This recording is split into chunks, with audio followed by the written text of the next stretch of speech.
दुख में भी स्थायी शांति हमें चाहिए, क्योंकि जब हमें आत्म शांति होगी तो फिर ब्रह्म का आनंद भी मिलेगा, धन का आनंद भी मिलेगा और स्वरूप का पूरा पूरा प्रेम भी मिलेगा।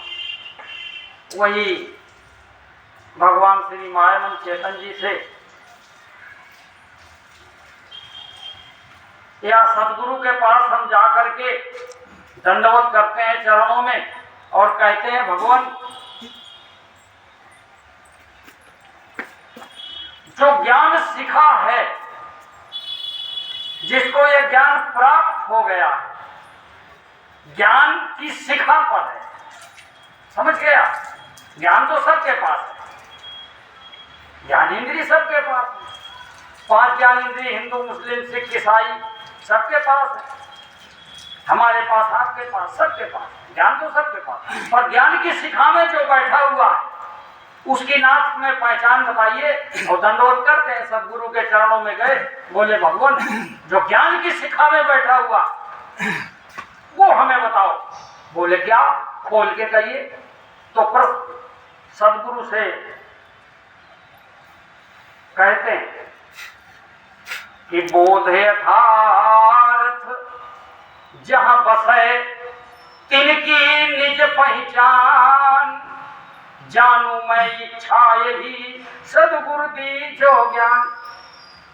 यथार्थ में जिनको दर्शन हो गया है भगवान, उनकी कुछ नाथ पहचान बता दीजिए।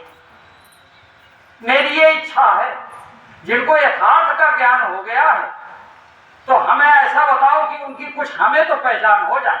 जब हम जान जाएंगे आप ज्ञान की शिखा में हैं तो फिर हम आपको पहचान लेंगे तो आपसे पा लेंगे। बात ही भगवान समझ गए ये मोक्ष ज्ञान की शिखा की बात का अनुभव पाना चाहता है। ज्ञान में तो जुड़ा ही है, पर ज्ञान शिखा की अनुभव की बात ये मुमुक्ष, ये संत जानना चाहता है। तो देखिए वो किस भाव से समझाते हैं।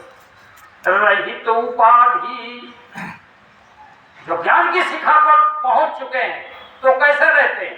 रहित उपाधि कर्म निज वर्णाश्रम अनुसार,